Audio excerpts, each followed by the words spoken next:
Chapter 13-17. The Twin Emperors. They had an incomparably deep impression in Duque's memory. After all, the Twin Emperors pioneered the warlocks as tank bosses. There was no other way. Because under Si Thun's divine blessing, Emperor Vec, Lor, commonly known as the Demon Emperor, was completely immune to physical attacks. He could only be injured by magical elements. On the other side, Emperor Vec, Lor, who held a giant sword and was commonly known as the Sword Emperor, was completely immune to magic. The divine power wrapped around his body would instinctively expel all magical elements. So the traditional way of fighting was to have a tank with the highest armor in the team carry the Sword Emperor, and another warlock carry the Demon Emperor. Unfortunately, all the powerhouses in the Alliance hero group were in the middle of a fierce battle. There was no melee hero who could carry the monsters to help. Duque really wanted to take action again before the Twin Emperors arrived and free up some people, but unfortunately he could not.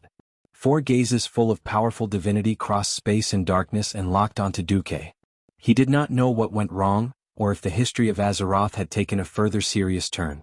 The Twin Emperors were demigods. As long as Duque dared to run and kill the other leaders just now, the Twin Emperors dared to teach Duque a deep and unforgettable lesson. Yes, if Duque dared to go and bully the noobs, then the Twin Emperors could too. They had known each other for so long. Even Valera and Brawl, who Duque had the least interaction with, were regarded as partners by Duque. Duque did not want to see anyone from the Alliance hero group die. So Duque's choice was to go straight up. At this moment, Duque's sword intent was high, and his sword intent was above all living beings, suppressing the entire Zerg race.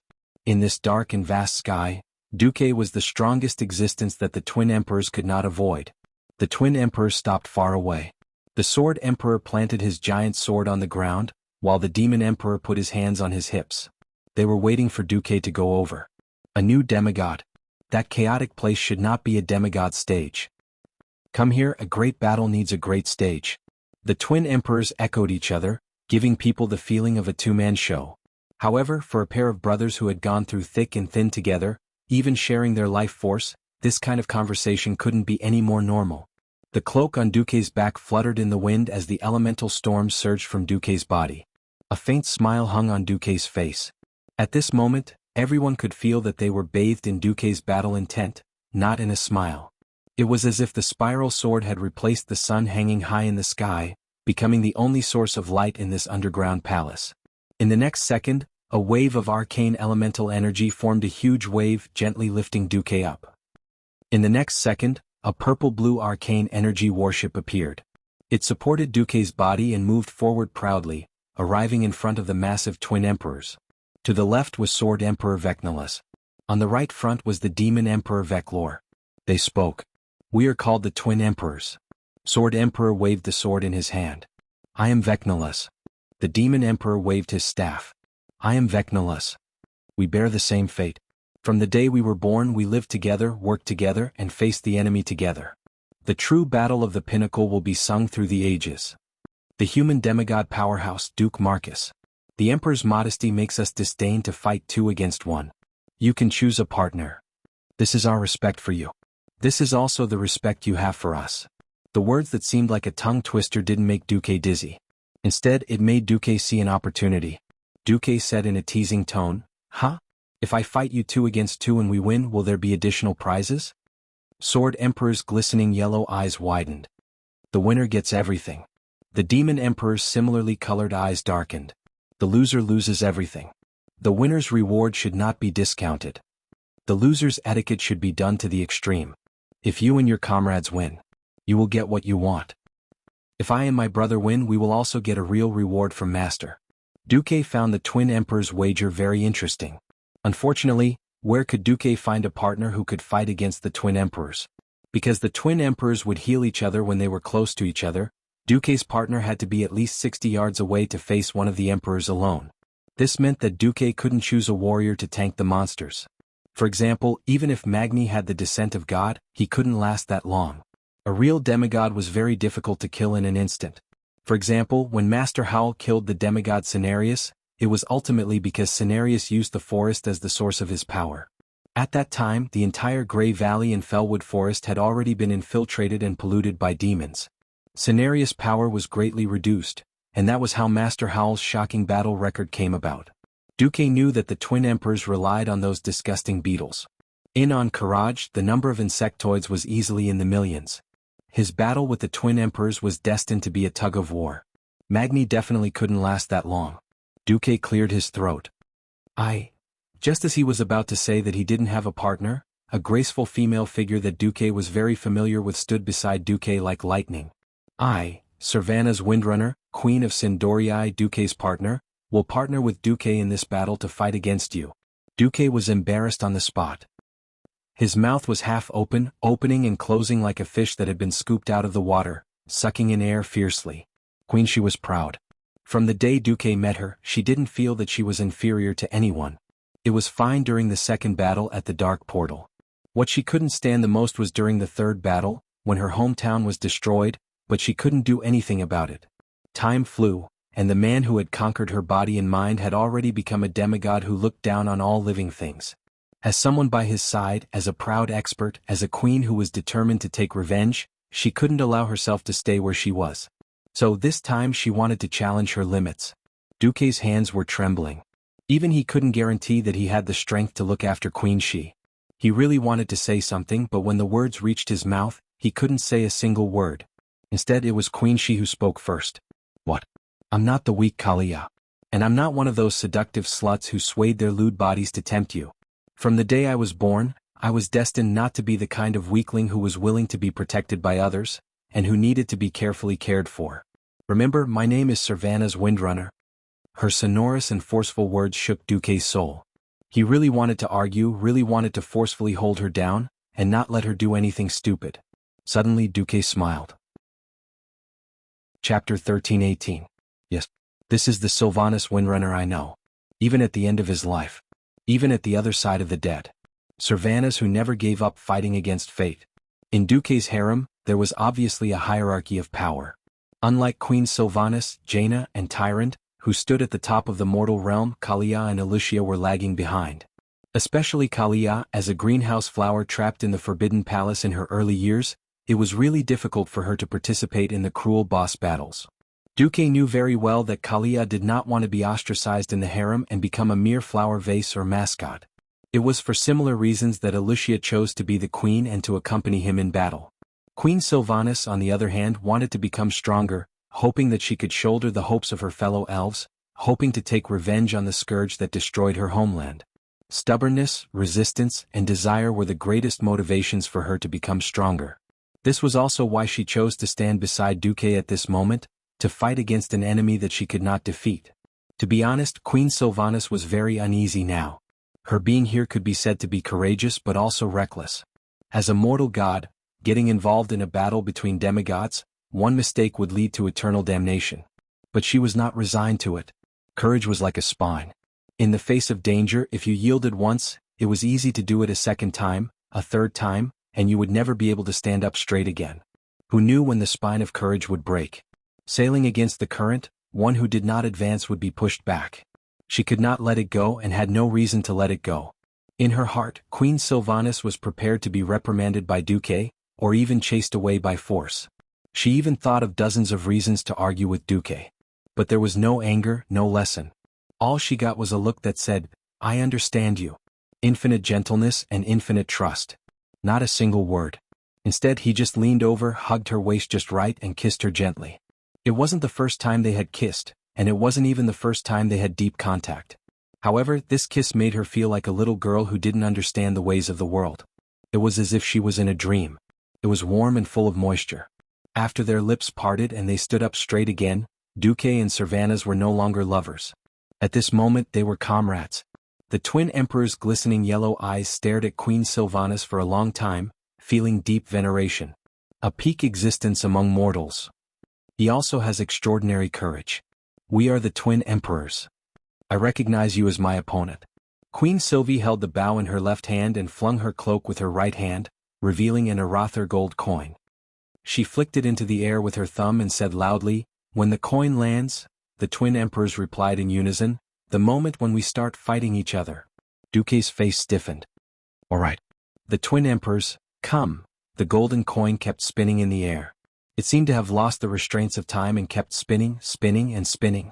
The golden light kept flashing, but the four hearts were getting more and more nervous. After what seemed like a century, the coin finally fell to the ground, making a crisp clang sound. The twin emperors' bodies, which were at least 7 stories tall, were like mountains toppling over, pressing down on Duque and Queen Sylvanas. At the same time, Queen Sylvanas and Duque moved at the same time and shot out like an arrow. Queen Sylvanas strode with lightning speed, and in the midst of her mad dash, she had already shot 3 arrows at the magic-immune sword Emperor Vecnilus the Great. The sharp arrows drew a straight line in the air, bringing with them 3 bolts of lightning as they pierced straight at Vecnilus. Vecnilus did not even frown. The broadsword, which was as wide as the main beam of a building, came crashing down, and the light of the sword drew a strange arc in the void.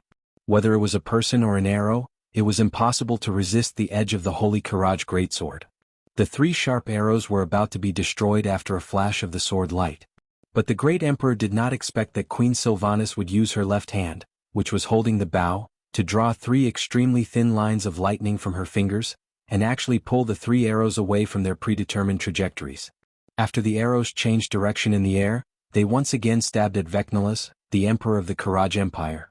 Vecnilus was finally a little surprised. He did not expect that the arrows that were shot would have a second attack, especially when the arrows should have been cut down. But he still did not care. He was immune to magic, and the most powerful lightning power on the arrows was ineffective against him. Although the arrows would hit him, they might not be able to hit his vitals. If they hit his armor, it wouldn't matter. Secondly, the arrows were too small and lacked attack power. At this moment, Queen Sylvanas, in the midst of a high-speed dash, opened her left hand angrily again. The 3 arrows, which had already slowed down, suddenly sped up twice in an unscientific way. 2 arrows were shot at his eyes and 1 was shot at his throat. Vecnilus had no choice but to stop and use his left hand, which was wearing armor, to protect his vital parts with a backhand slap, and at the same time hit the 3 arrows away. And Queen Sylvanas had already taken this opportunity to shoot 3 rounds of arrows, a total of 9 arrows. She manipulated the current of the lightning, and easily let the arrows that flew out get a better angle of entry. For a moment, the arrows all drew beautiful arcs in the air, and hit the target that she wanted to shoot. Armpits, elbows, knees, ankles. Although these were protected by armor, they were still vulnerable parts with gaps, and were the targets that Queen Sylvanas wanted to hit.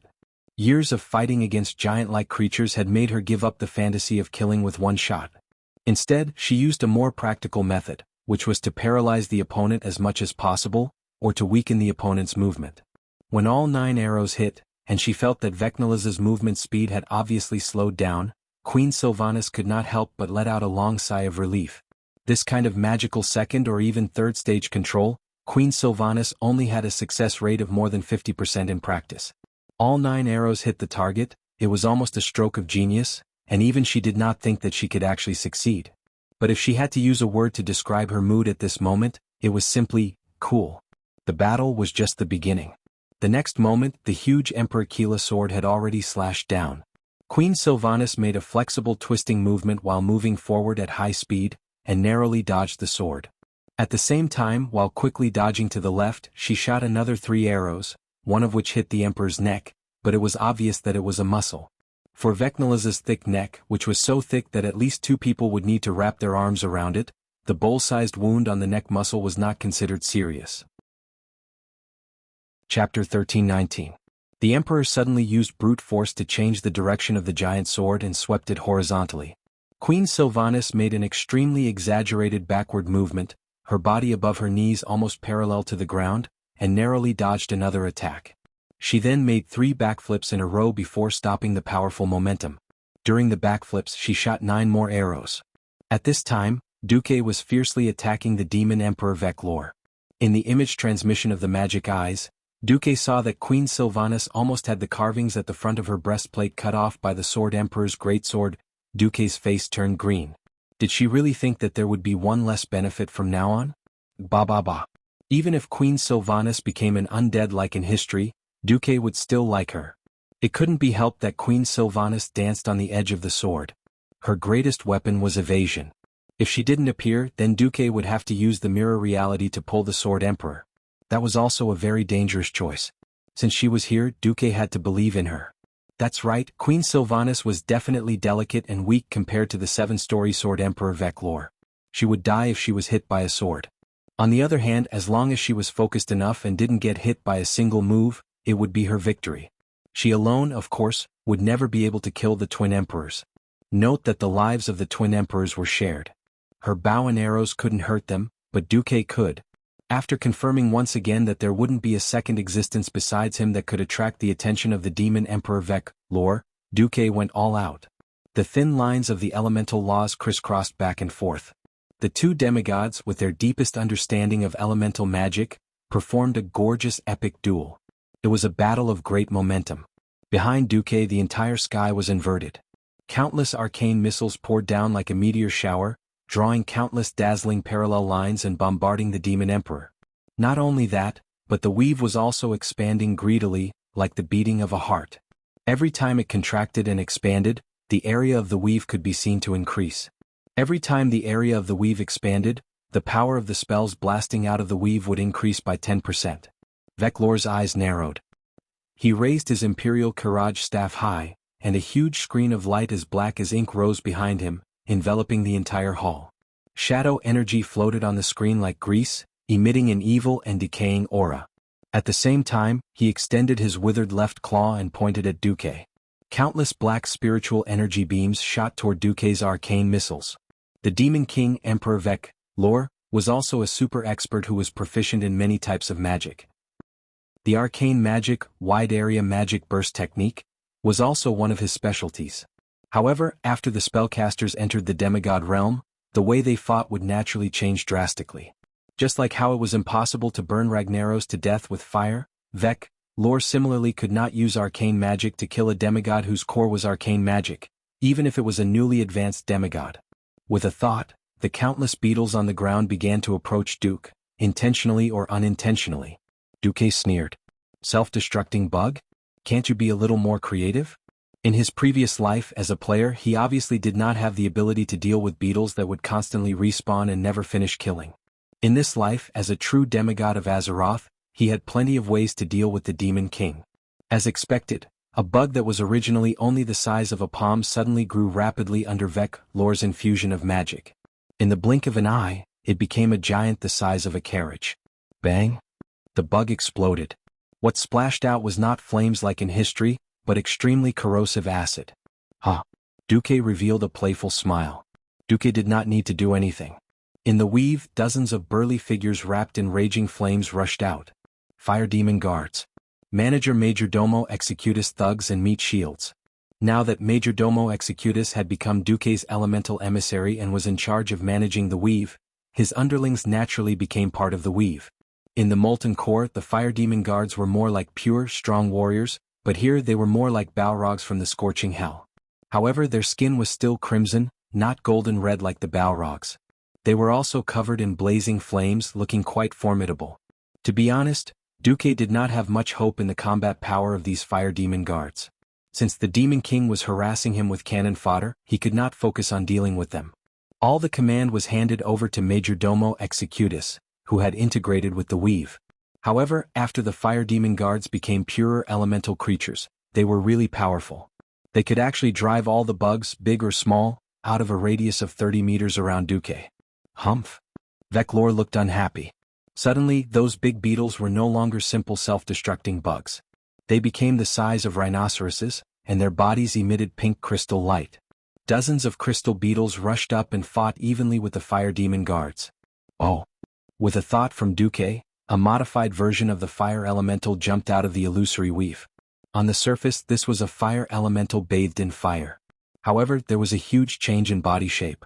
It was the Balrog from the Lord of the Rings world, where the white sword Saint Gandalf was. With the appearance of a demon, the Balrog was good at using whips and beheading swords. Roar! This Balrog, which did not exist in the world of Azeroth, stabbed the flaming sword in its right hand into the ground as soon as it appeared. With this action, brilliant flames suddenly rose from the void, followed by magma pouring out of the void on the spot. 1-2. Many golden rivers hung upside down in the void, lighting up the entire Twin Emperor's hall. Spreading along the golden beam of light, even the ground began to turn into a state of melting magma. Every crystal beetle that was touched immediately emitted a ZZ sound, which made one's hair stand on end when they heard it. The defenses of these crystal beetles that were specialized by Overlord were extremely frightening. A single pillar of lava fire couldn't even melt their outer shells, but as 2, 3 and even more pillars of lava fire condensed into lava spears, the high temperature and sharpness combined into one body, the only outcome for these sturdy monsters was to shriek as they turned into a pile of charcoal. The golden light of the fire illuminated the face of Emperor Veclor. He finally realized how difficult it was to deal with the newly promoted demigod standing in front of him. In terms of the total amount and quality of magic, Duque was not inferior to him, a veteran demigod. In terms of multicasting and the strength of his generals, he was also superior. In Duque's weave, more kinds of attack magic began to emerge, breaking through the obstruction of the shadow arrow rain and hitting the magic shield of the Demon Emperor. Chapter 1320. The Demon King waved the Karaj Imperial Staff as his mind worked rapidly, thinking about the situation. The situation was clear now. His brother, Vecnalis, had the absolute advantage against Servanas, and was constantly pressuring him. On the other side, in the elemental domain, he was severely restricted by Duque, who specialized in 3 elements and had decent strength in the other 3. If this continued, it was only a matter of time before he was defeated. The current situation was a bit like an Ouroboros. The snake head at the back wanted to devour the snake tail at the front, and whoever devoured it faster would be the winner. Was it Vecnalis who killed Servanas first? Or would Duque exhaust them by attacking him first? In the end he made a decision. It was a cruel order. Hundreds of insects grew in size at once. They had all sorts of characteristics. Some were filled with fire elements, some were frost, and some were acid. These insects ignored the attacks of the fire demon guards and Balrogs, and charged at Duque, who was standing in the air on an arcane throne of energy.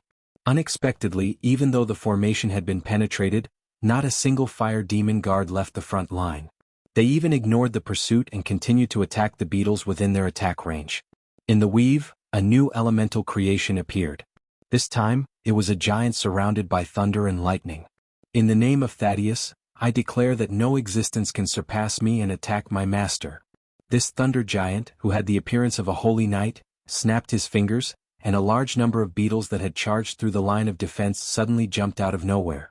After a series of thunderous explosions, the entire world became quiet. Vecnalis didn't even frown, and directly let more beetles burrow out of the cracks in the ground. They kept charging, growing larger, and pounced at the continuous line of fire and thunder. It was hard to say if this scene was tragic or cruel. These creatures, born in the darkness and raised as weapons, were like moths at this moment, rushing wave after wave towards the impenetrable line of defense. Their lives seemed cheap and pitiful. But as long as they could successfully obstruct Duque's casting for a moment, in the eyes of the twin emperors, their lives had meaning. Vecnalis began to cast a spell. It was a spell completely different from attack magic. Teleportation. If there were no accidents, the twin emperors would immediately swap the 2 brothers. The sword emperor, who was immune to magic, would come to Duque, while the demon emperor, who was immune to physical attacks, would go against Servanas. Duque snorted coldly, and a fireball the size of a small sentry tower smashed into Veclor's body. The flames instantly burned through the demon emperor's left shoulder armor. Not only the armor, but almost half of his left shoulder was burned to ashes. However, he didn't seem to be in pain. He just smiled as if he was announcing his victory. In Duque's Spirit Sea, the Demon King transmitted this message. Master said that only existences that are allowed to teleport in his sacred land can exist. Duque shuddered. Even if he didn't want to admit it, he had to. Stepping into a true god's territory was like stepping into their domain. See Thun's berserk divine power wantonly spread throughout the entire Karaj temple. Expanding the magic net for Duque was a very, very strenuous task. It was obviously a thankless task. Duque had to do this or else he would be cut off from all power in the outside world. As a newly ascended demigod, Duque's own divine power reserves and magic reserves were definitely the lowest. He had just constructed the prototype of the magic net when he was forced to join the battle. If his source of magic and the support of the magic net were blocked, then Duque wouldn't be much different from an ordinary Breaking Dawn archmage. At most, he would just be a little tougher. Fortunately, Duque grasped too many types of elements. Even Si Thun couldn't expel all 6 of Duque's major elements. This was like patching. If it was 1 or 2 holes, it would be easy to patch, but if it was a wicker basket full of holes, then what the hell was there to patch? So no matter how hard Si Thun tried to suppress him, Duque still expanded his magic net bit by bit, whether it was the total amount of magic or the volume of the magic net itself. But Thun could completely mess up the spatial coordinates of the temple.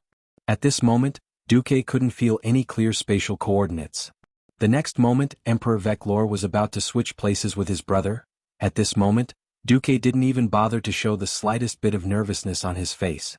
It was just that his left hand was still tightly gripping the divine artifact magic staff, Atish, which was somewhat famous even among the Kiraj insect people. "You're just bluffing."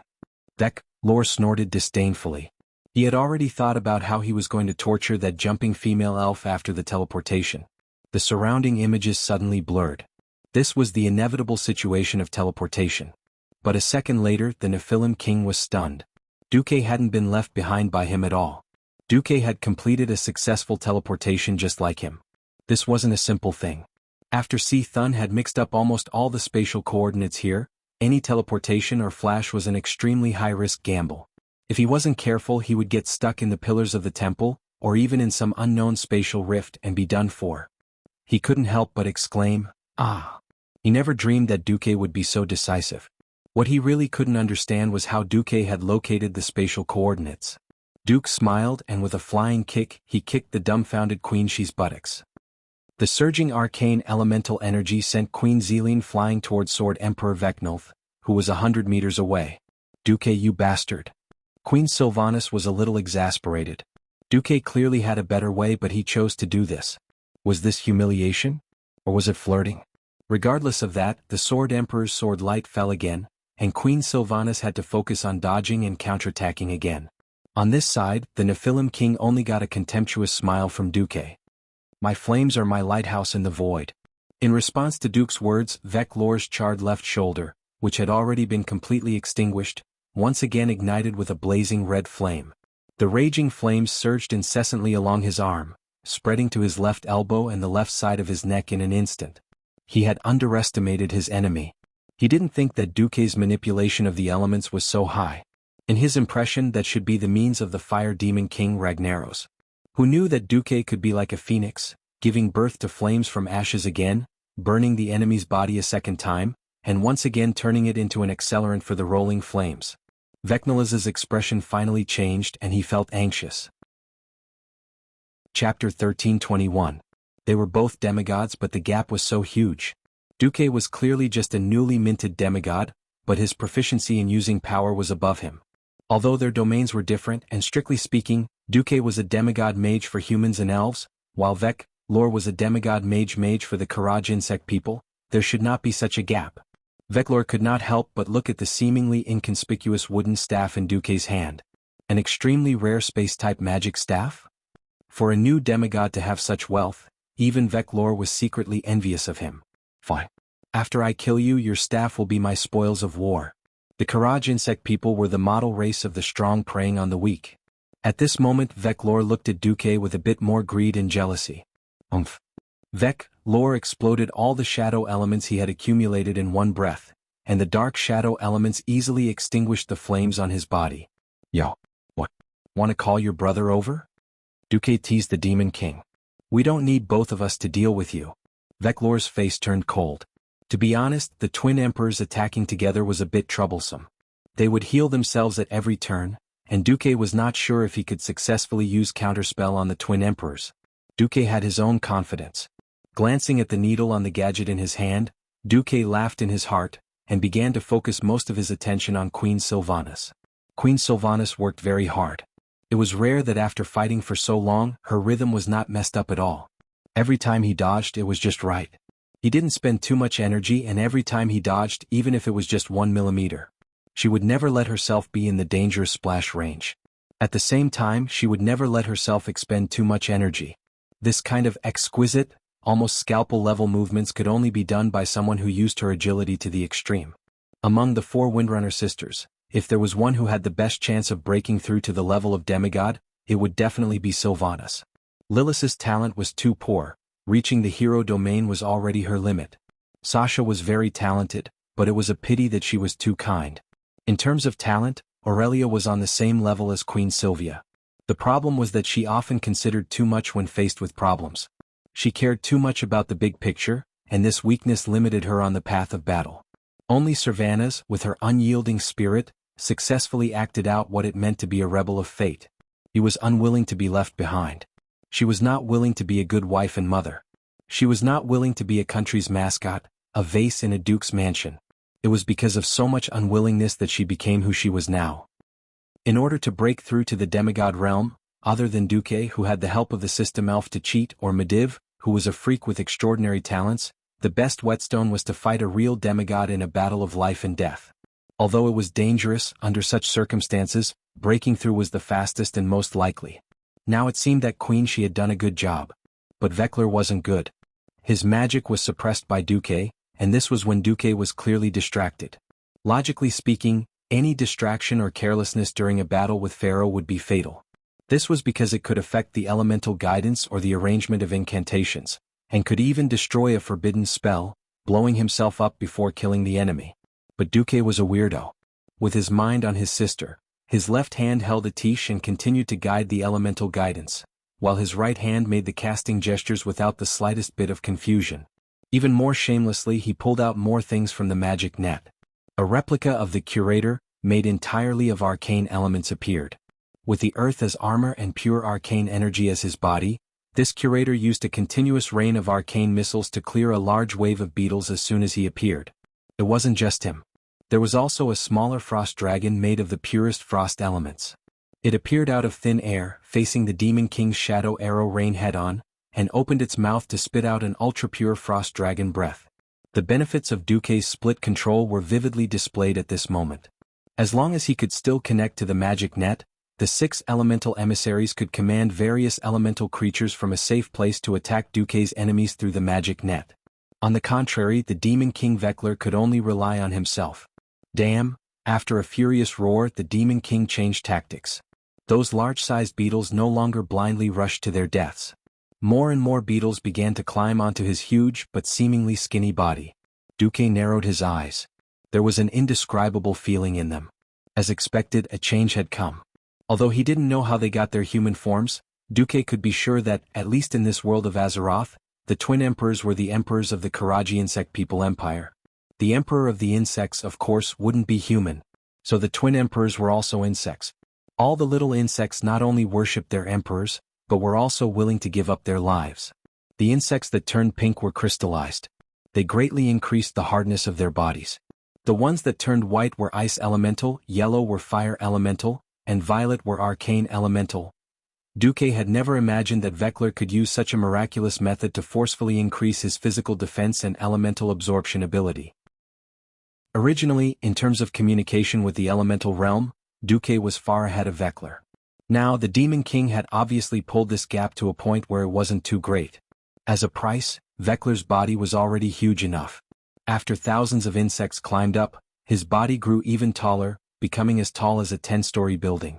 Queen Sylvanas naturally noticed the changes here. She only glanced over and her whole body quivered. That's right. Thousands of wriggling insects were climbing up, even biting and devouring each other. This scene, this sound, was challenging the limits of a woman's senses. Queen Sylvanas didn't have the luxury to pay attention to the Demon King, and she firmly believed that Duque could handle it better than her.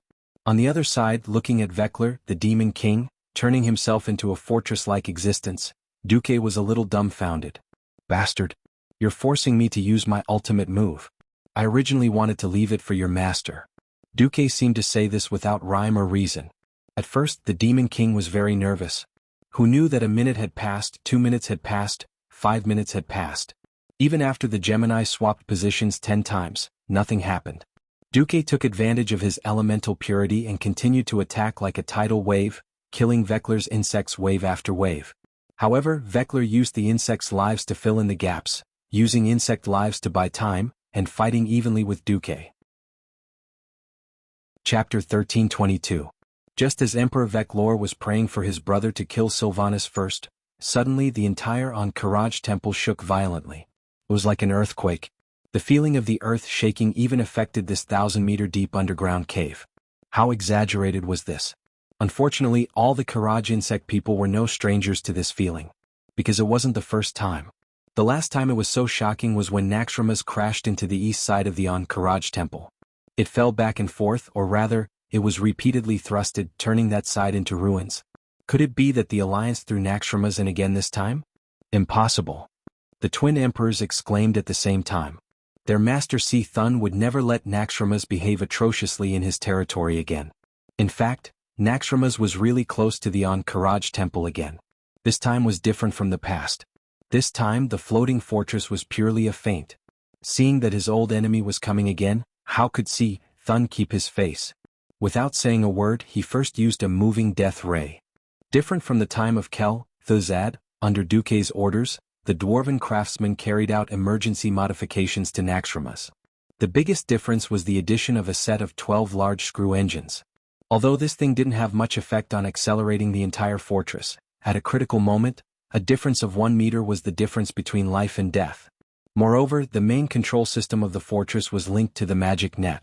After the warning system detected the high energy reaction rising from the Ankh-Karaj temple in advance, Duque directly calculated the shooting range of Si Thun's light cannon and let the fortress evade in advance. Just like this, Naxxramas narrowly avoided Si Thun's ultimate move. And the feint attack was to cover for another star fall. He didn't believe that Si Thun could fire such a terrifying light cannon continuously. Under Duque's instigation, the dragons brought down another abandoned giant ship of the Burning Legion as a meteorite. In the dark starry sky, a red line of fire stabbed down diagonally. The clouds were boiling like porridge. From afar it looked like a huge marshmallow cloud. Suddenly, a red dot appeared in the middle, like a stone falling into water rippling on the clouds. Then the clouds were dyed fiery red. The next moment, under Tyron's guidance, the fiery red warship fell to the ground.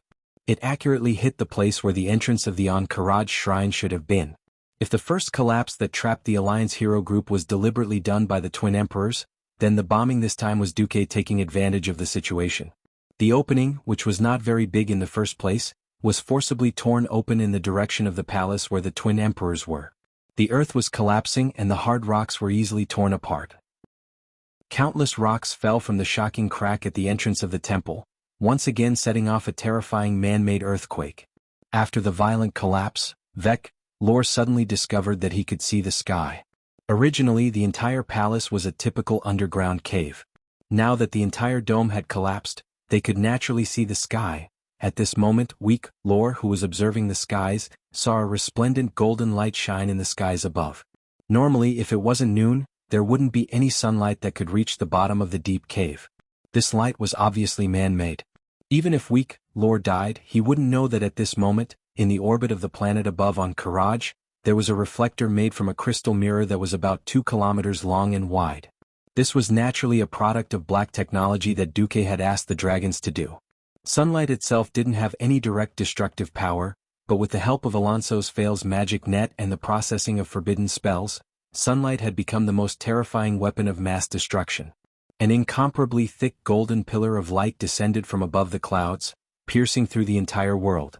The clouds had long been swept away by the meteorite, but now, under the influence of the holy magic, they slowly rotated to form a whirlpool. The golden pillar stabbed downwards, landing straight into that gigantic crack. The resplendent golden light reflected in Duque's dark eyes fell along the walls of the cave. With a confident smile, the golden light penetrated deep into the ground, and began to converge at the end, focusing on the body of a certain emperor whose body had become even larger. Boom. Continuous golden light spread from Lore's raised head to every corner of his body. Every bug that possessed Emperor Lore's body seemed to swell up, before exploding.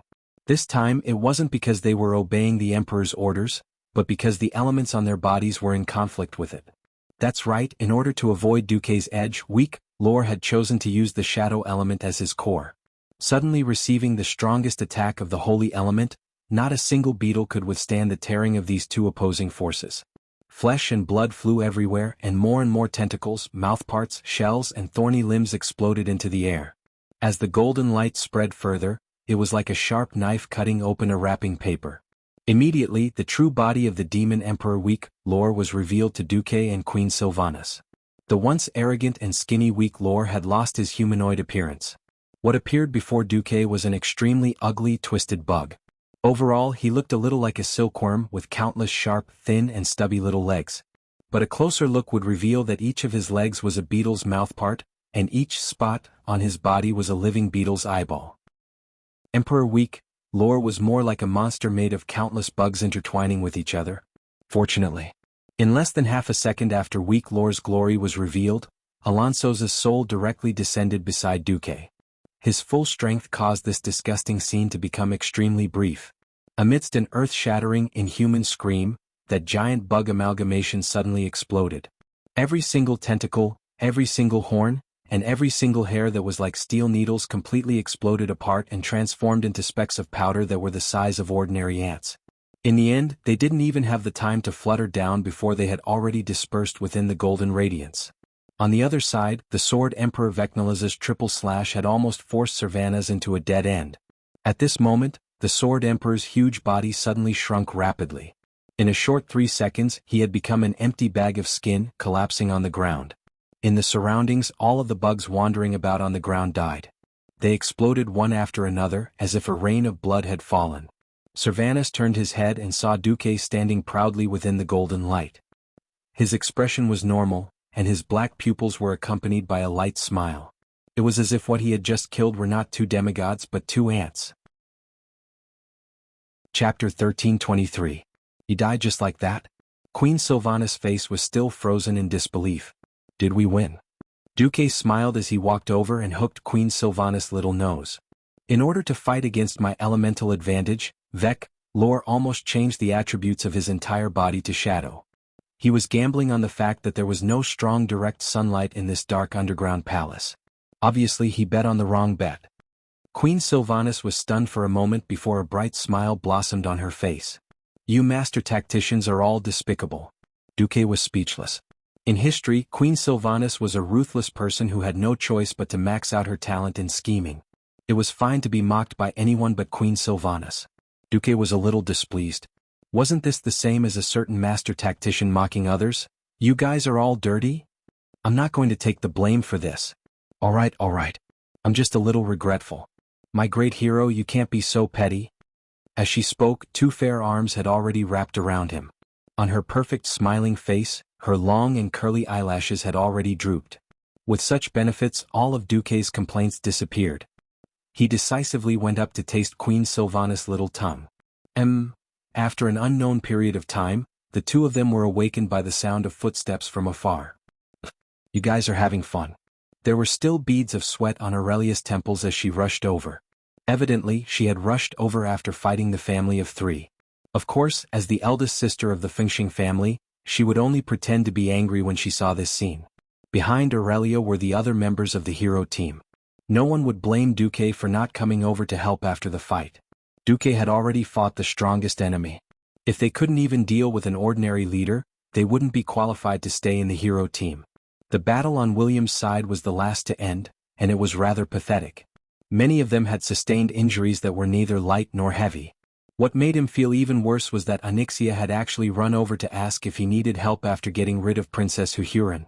On the surface, she seemed to be well-intentioned, but from the tone of the Princess of the Black Dragon's teasing tone, it was clear that she would help as long as William asked.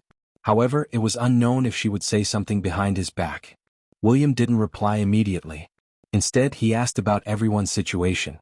When he found out that his group was the last to fight, he made an interesting choice. He wanted Onyxia to hold the line, but he wanted the members in the cave to rely on their own strength to finish off the tenacious Fancaris. Looking at the battered William and the rest walking towards him, Duque nodded slightly.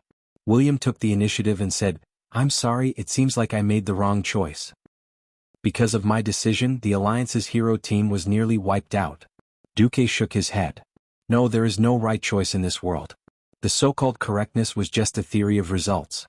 In that chaotic situation, since Magni wasn't around and you took over the command and made the choice, you are a qualified leader. Actually, I'm quite curious. Why didn't you accept Onyxia's help just now? This? William had a strange expression on his face. If the situation was dire, I would, even if she was said to be a sinister black dragon who would betray us at any time. Disque. Onyxia snorted coldly behind Duque. If it was her master or someone else, I wouldn't be at ease with her. Since it was Uncle Duque, the savior of Stormwind, I definitely approve of your decision. Moreover, the situation was already stable at that time, so I would rather let everyone have a better experience. A wise choice, Duque praised sincerely. You're starting to become an outstanding leader. William nodded humbly. Thank you, Uncle Duque. Actually, I would like to consult you, who is known as the greatest strategist in the history of the Alliance. What's a better way to break the other party's conspiracy?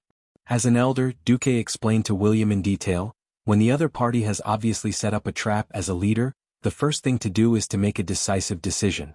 Being overcautious and not doing anything is the worst. As long as you make a decision, even if it's a wrong decision, it's better than doing nothing and letting the team follow the other party's ideas and let the situation develop. Duque continued, be it strategy or tactics, they are all psychological games.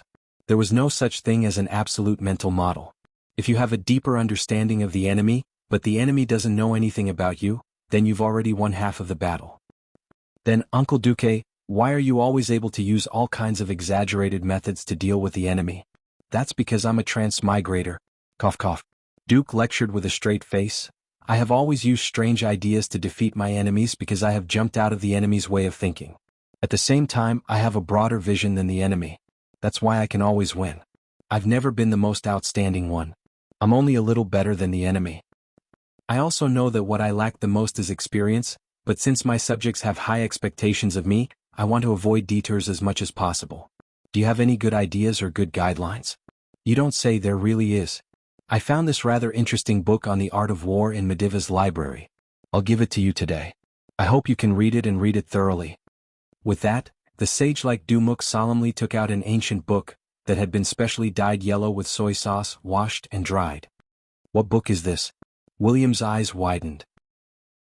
Under the watchful eyes of Valilla and Brawl, he caressed the cover and slowly opened the first page.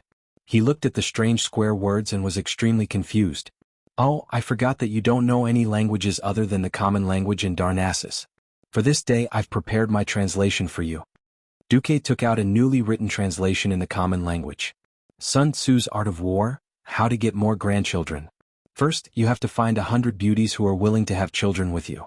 Give birth to 1,000 children and then. Before William could finish reading, Duque snatched the book back at lightning speed. You're mistaken, this is the book. Duque took out another translation of Sun Tzu's Art of War. He could clearly feel more than 10 shy and angry gazes from all around him. War is a matter of great importance to a country. It's the land of life and death, the path of survival. It must be examined. Although it was a little hard to understand after William read it out, it was more than 100 times more pretentious in an instant. Chapter 1324.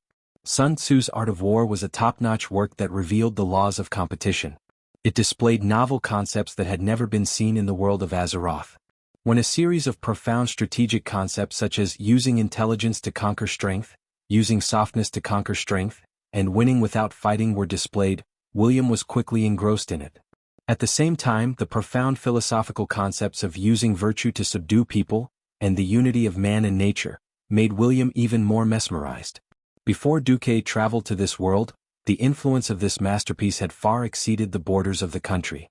Many famous foreign strategists were intoxicated by the broad and profound traditional strategic culture of China. Not only did this masterpiece transcend national boundaries, but it also transcended time and space. As British Air Marshal John Slessor said in China's military maxim, "What's fascinating about Sun Tzu is how amazingly up-to-date his ideas are." By changing some of the words slightly, his maxim seems to have been written yesterday. This masterpiece was no longer simply a work of war.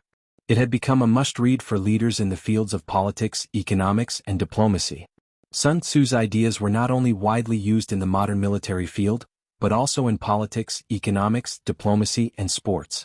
For such a godly book, which had been explained in detail by Duque in the common language, William was almost instantly sure that this was the legendary Holy Bible.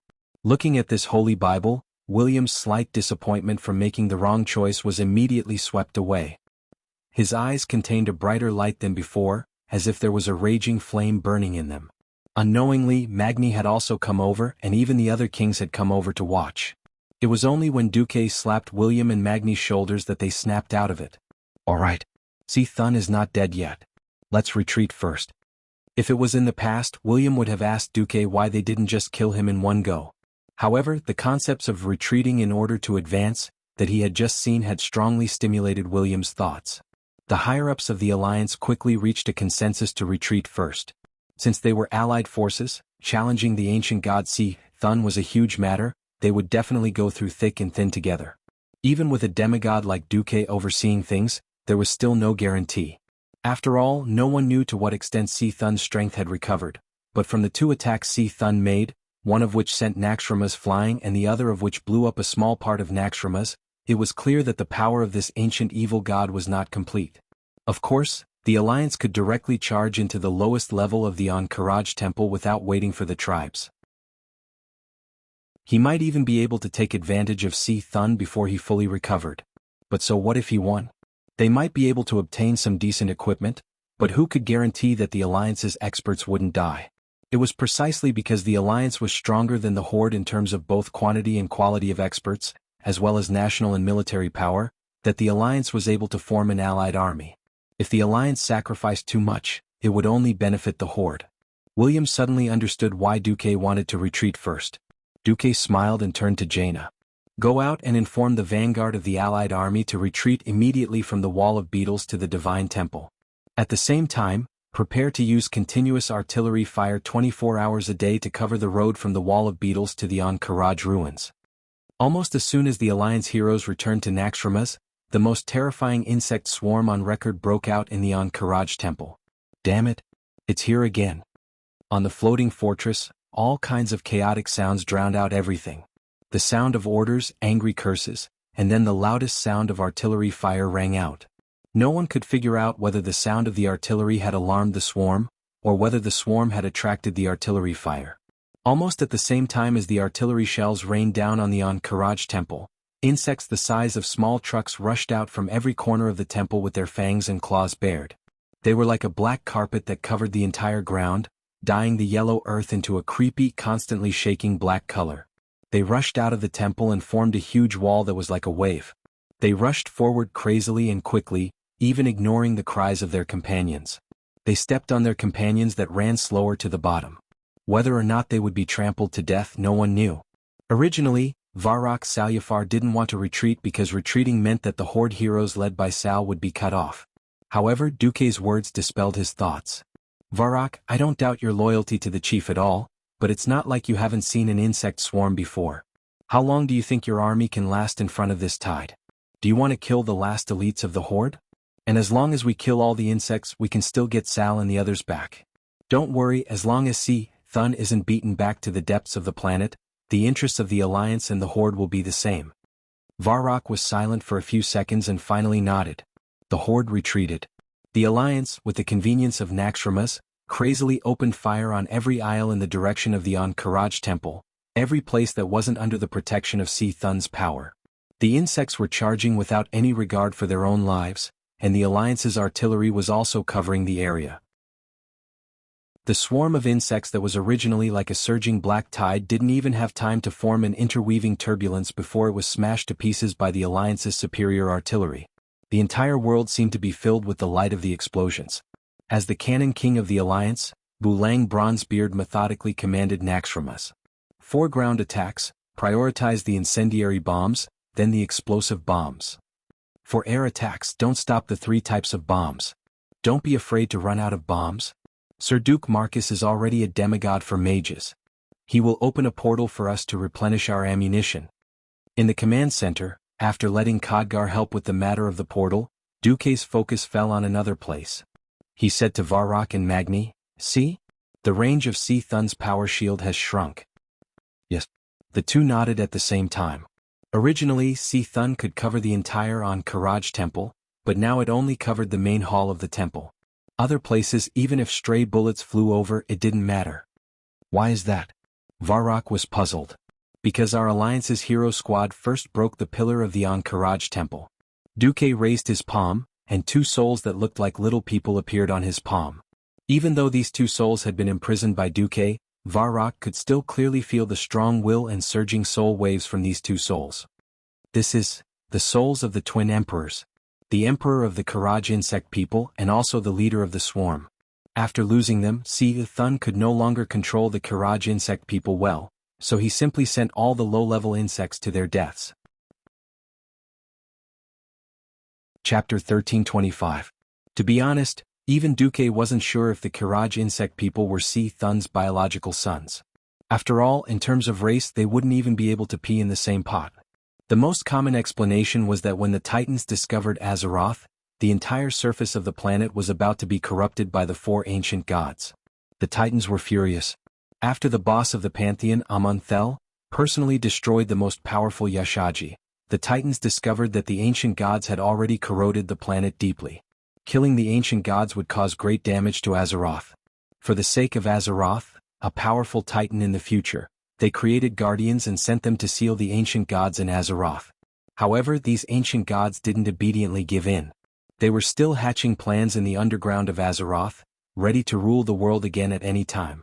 Thun was defeated and sealed in a battle in Silithus. However, with the loss and confusion of the Guardian Liden, as well as the earth-shattering explosion and impact of the Well of Eternity, the Guardian's seal gradually weakened. He reappeared as the mastermind behind the Karaj insect people. However, in all historical documents, only the Karaj insect people were mentioned as Thun's servants. According to Thun's crazy personality, since he wanted to stall for time to recover from his injuries, servants were probably existences that could be abandoned at any time. At this thought, Duque had a new idea. Bu Lang, when this wave of insects is over, use the Zero Cannonball. Bu Lang replied. Zero Cannonball? William was curious. There are many plants in this world that are more or less poisonous to insects. The most widely used ones are pyrethrum, rhotina, and tobacco. The so-called Zero Cannonball is to cultivate a large number of these plants, grind them into powder, and then shoot them near the insect nest. As for how effective it is, it will have to be tested to know. Anyway, there are a lot of materials in the Ungoro crater in the east, Duque replied indifferently. It didn't matter if there was no effect. If there was a special effect in the test, it would be worth it. Although Thun didn't care about the insects, the Alliance and the Horde did. Even if they killed Thun, there might be another insect wave, and the whole of Kalimdor would have to kneel. It was not possible to form such a magnificent coalition army every time. As a transmigrator, Duque knew that Azeroth was full of trouble. William nodded heavily. I've learned a lot. After settling the chores, Duque came to the strange little space attached to Naxxramas. This place, which used to be the Frost Dragon's lair and the Temple of Kel-Thuzad, had now become the core area of the stronghold. Unlike the main control area, this core area was mainly used to store valuables and serve as a refuge for VIPs. Thanks to the promotion of mold-based house construction, while the logistics force was busy transforming Naxxramas' defense and firepower, Du had the time to recruit a group of Storm City's Mason Brotherhood craftsmen to work on his own. It wasn't an exaggeration to build an exquisite 3-story palace for himself and the other kings in the original Frost Dragon's lair. Duque's own villa was a Duke level 2.5 stories. What was the result? 2.5 stories above and 3 stories below the ground, for a total of 5 stories. In this Duke's mansion, Duque set up a magic array. First, he summoned Khadgar, Alonsos, Thaddeus, and Farina. Then, Vanessa opened the door to welcome the guests. Seeing Alonsos fail, these guests or helpers all bowed their heads. Nice to meet you, teacher. Theon and Gavinrad bowed their heads first, followed by Riadaline and Benedictas, who were second in line, and then Sally Whitemane. Hee. I'm no longer a living person, so let's dispense with the customs of the mortal world. Alonsos was quite happy to see that his disciple was still active in the front line of fighting against evil. After some pleasantries, Duque went straight to the point. Since Thun is using all the insects to attack and stall for time, we won't be able to break into the deepest part of the Temple of Ankh-Karaj for a while. So, while the enemy is increasing in strength, we have to do something. My suggestion is to find a way to purify and absorb the souls of the twin emperors into the magic net as nodes of the magic net. At the same time, we can see if we can extract the divinity of the twin emperors and plant the seeds of divinity for those who are determined to break into the realm of gods. Yes. Even though everyone knew that Duque had always been kind, no one really thought that Duque would take out the divinity as a trophy. In everyone's hearts, that was basically the absolute territory of the number one person in the Alliance, Duque. And this time, even if Queen Sylvanas didn't participate in the fight against the twin emperors, Duque probably had a 70% to 80% chance of winning. Everyone was moved. Theon was even more respectful. I'm a straightforward person and I rarely admire anyone. But I want to say, besides my teacher Fail and Wuther, you are the third person I admire. Everyone offered words of praise. Duque waved his hand. Our fate is linked to Azeroth. If this planet is destroyed, Draenor is our role model. Even becoming a demigod is nothing to praise as long as everyone remembers the saying, with great power comes great responsibility. They were all from the Alliance, so there was no need for formalities. Maybe if Azeroth collapsed, the Alliance could follow the example of the Horde, using the Dark Portal to roll to a certain planet and launch a desperate invasion. Victory could ensure the continuation of the race, but what about failure? The Horde was the best example. Thinking of this, every Alliance hero felt the same way. Duque continued, I'll skip the pleasantries and ask directly, who wants to plant the seeds of a demigod? This time I expect to be able to extract 2 seeds. If you have the confidence, please come forward. There is a saying that goes, confidence may not necessarily win, but without confidence you will definitely lose. Okay, who wants it first? There was such a thing as not passing on responsibility. Queen Sylvanas proudly stepped forward with her long bow on her back. Her long eyebrows were slightly raised and she placed one hand on her hip. Her aura naturally spread out. The current alliance was said to be the 4 major races, but the dwarves were actually the vassals of the dwarves. Since the humans already had Duque and the elves had Sylvanas, Magni also stepped forward with the Balrog hammer on his back. Count me in. Originally, William was also quite tempted, but after seeing Magni step forward, William smiled and didn't move. Duque waved his hand and took out the souls of the twin emperors. It wasn't an exaggeration. Different from the little surprise of Prophet Skyrim, the 2 demigod souls were Duque's biggest gain since attacking the Temple of Ankh-Karaj. Chapter 1326. Unfortunately, the souls of the twin emperors were symbiotic, and could not be separated and used separately. Of course, the difficulty of subduing them had more than doubled. If there were difficulties they had to go up, and if there were no difficulties they had to go up. It seemed like I said something wrong. Forget it, don't mind this little detail. In the next moment, the souls of the twin emperors separately emerged from the palms of Duque's hands. Emperor Vecnaliz's eyes widened, and he stared angrily at everything in front of him, but he immediately realized his powerlessness, because like his brother Emperor Vec-Lor, he had lost their demigod bodies and became pure spiritual bodies. Yo, twin emperors, how are you feeling? Duque's face, in their vision, became immeasurably huge and very much in need of a beating. They opened their mouths, but were shocked to find that they could only let out soundless roars. They tried to change everything, using all the power they could use to change the situation, but unfortunately, the soul prison had completely sealed off all their power. The only thing they could do now was to be prisoners, captives, and obediently wait here for the victor, Duque, to judge them.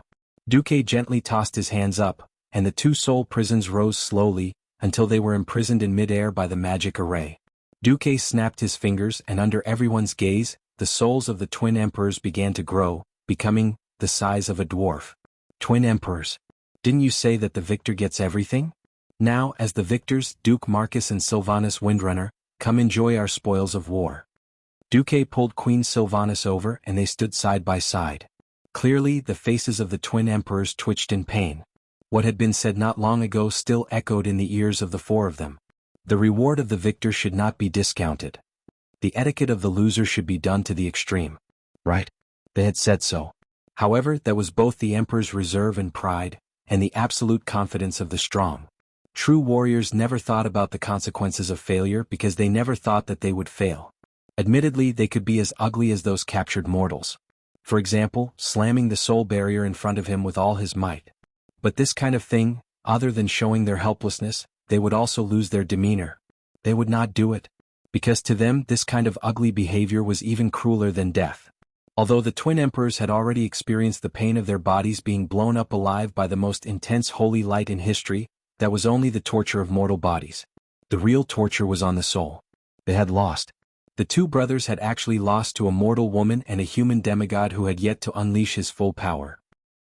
He once thought that they were incomparably powerful, second only to See Thun's power, second only to See Thun's perfection. They didn't even care about the other ancient gods who were as famous as See Thun. But now the cruel reality struck their worldview again and again. Anger, hatred, abomination. Even so, even though they gritted their teeth tightly, the twin emperors did not even need to speak. Their minds were connected and they had already made their decision. The twin emperors echoed each other. Speak. Winner. What spoils of war do you want? Duque nodded. The first thing I want is your divinity. I mean divinity that has been stripped of your will, leaving only the characteristics of combat and magic. The divinity of other gods was not so easy to take. Apart from representing power and energy, divinity also represented the will and characteristics of a god or a demigod, especially the will. If the will left on the divinity was forcibly dispelled, the result would either be failure and the will above would backfire, or it would be like Duque dealing with Prophet Skirum before, where the loss was huge, and it would be amazing if there was even one left after 2 points of divinity. If the other took the initiative to remove the divinity, that was another matter. Duque was not worried that the twin emperors would not give in. The biggest difference was not that there was no gain but how much gain. Yes. The oath of the emperors will not be broken. Having said that, the twin emperors were very straightforward, and directly began to withdraw the will on their divinity. This was not a simple thing. Divinity, as the most important asset of a demigod, was usually eager to inject the largest and most resolute will into it, to prevent it from being seized by the enemy. Every demigod did everything possible to stamp their own mark on every corner of the divinity. Now to remove the will in their divinity, and in a state where they had lost their divine body and had no support, the difficulty and hardships could be imagined. Duque wanted to provide magical support, but was refused by the stubborn emperor. This process lasted for a full half an hour, during which no one spoke, quietly watching the twin emperors cast the spell. It was finally done. All right, here. The emperor will fulfill his promise. The twin emperors, echoing each other, gave 2 big gifts. Under the system prompt, Duque clearly saw the label on it: melee non-attribute divinity 3 points, magic divinity 3 points, optional types, arcane, frost, fire, nature. A total of 6 points of divinity, and the twin emperors being so straightforward was also unexpected. Duque first carefully let the system check it, and after confirming that there were no problems, he made the second request. He hoped that the twin emperors would become his elemental emissary. Unexpectedly, it was rejected by the other party with incomparable firmness. No, there is no room for negotiation. Absolutely not. The emperor can lose his empire, can lose his subjects and wealth, and even lose his queen, but the emperor must never kneel to the enemy. Duque's eyes narrowed. Didn't you say that the winner gets everything? The twin emperors were obviously angry, and like a machine gun, they opened the chatterbox. The entire Encourage insect people empire is the servant of the greatest god, Si Thun. This is the will that is imprinted in the depths of every insect person's soul, and absolutely cannot be changed. Your request. We can't do it. And our failure does not mean that we surrender. Even if you are the winner, you are not qualified to gain our loyalty. You will fail in the end. The supreme Si Thun will lead the Courage insect people to occupy this world. That's right, humans, orcs, elves, trolls, whatever, are only worthy of being food for the Courage insect people. Feel lucky for your short victory. Your victory will end with the further awakening of our Lord Si Thun. Haha. Haha. They were obviously 2 losers, but they laughed wildly and wantonly like conquerors who had won a complete victory. Not only did they laugh, but they also used their spiritual power to show scenes of terrible cruelty with sound effects. Chapter 1327. That was when the Cenarian fortress had yet to be reactivated, and there was only a team of night elves guarding it. The insects that covered the mountains and plains easily flooded the entire fortress. No. Is the War of the Shifting Sands going to start again? The ones guarding the fortress were the night elves' most elite sentries. So what? They were too few in number.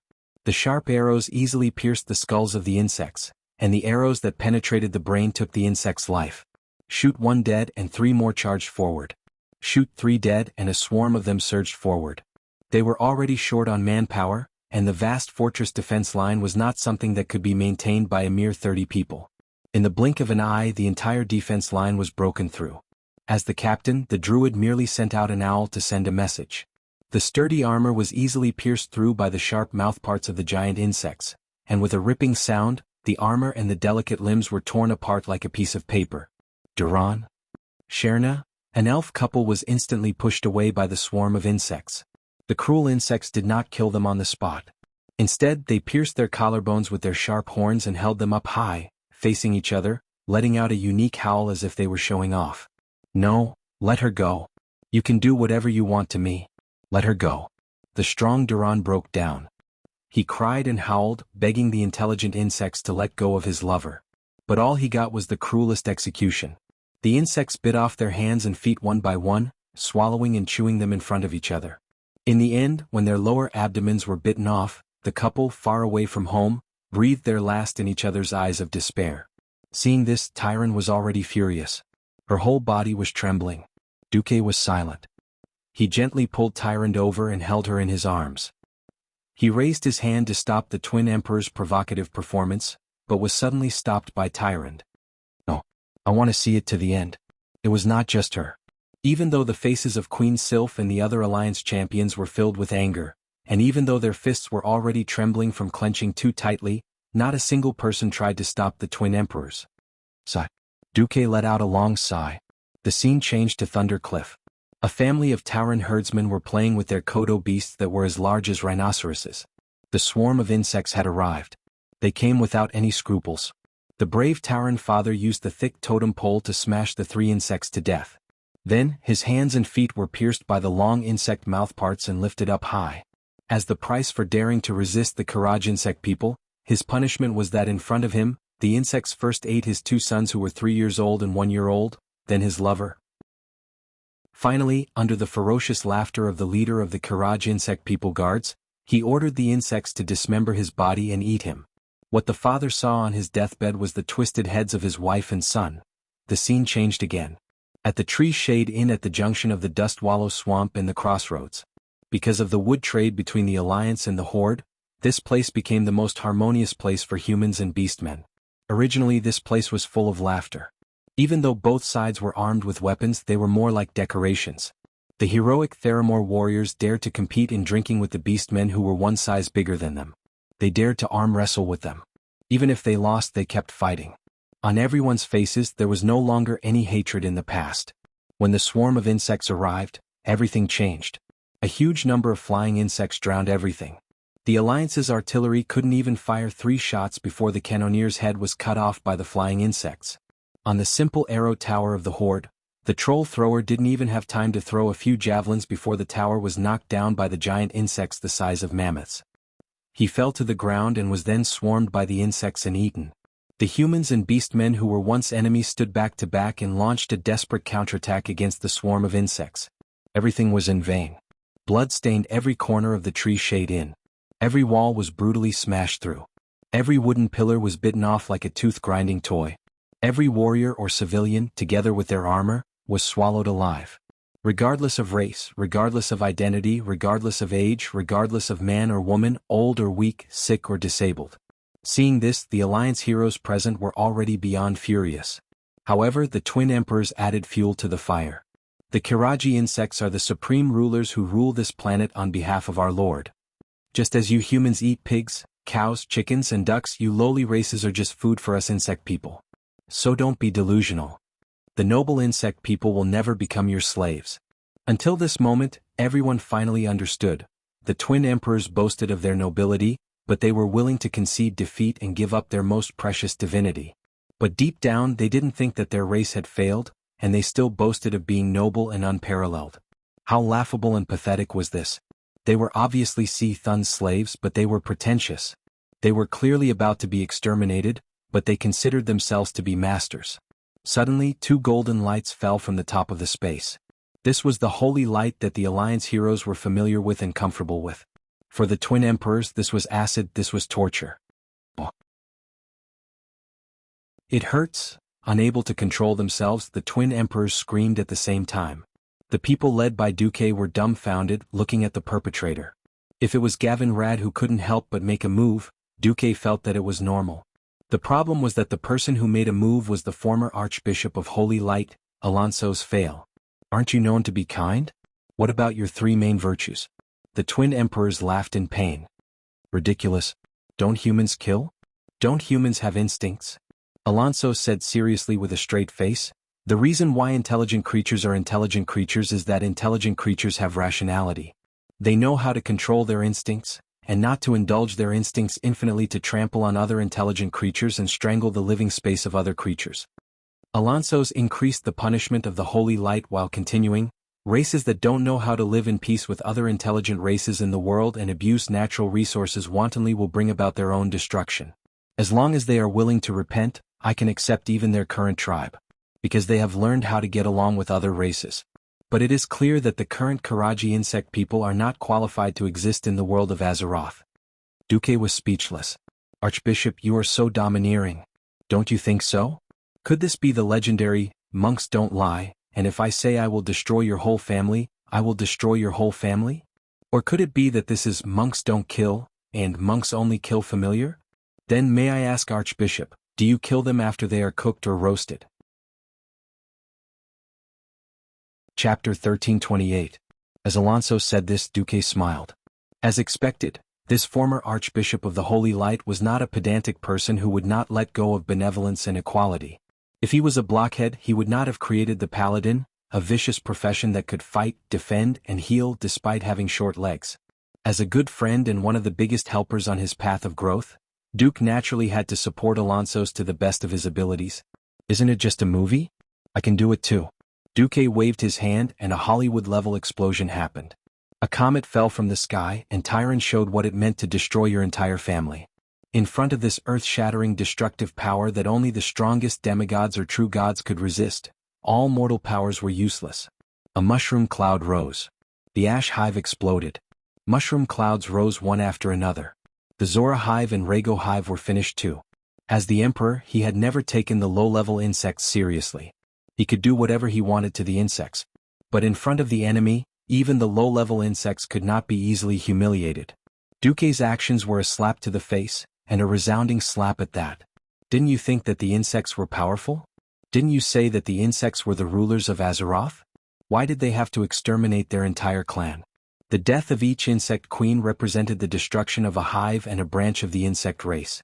In the video, the number of insects killed and corpses collected by the Alliance and Horde Alliance was clearly shown. This kind of slap to the face with big data was crueler and more effective. Not only that, Duque also provided real-time combat footage.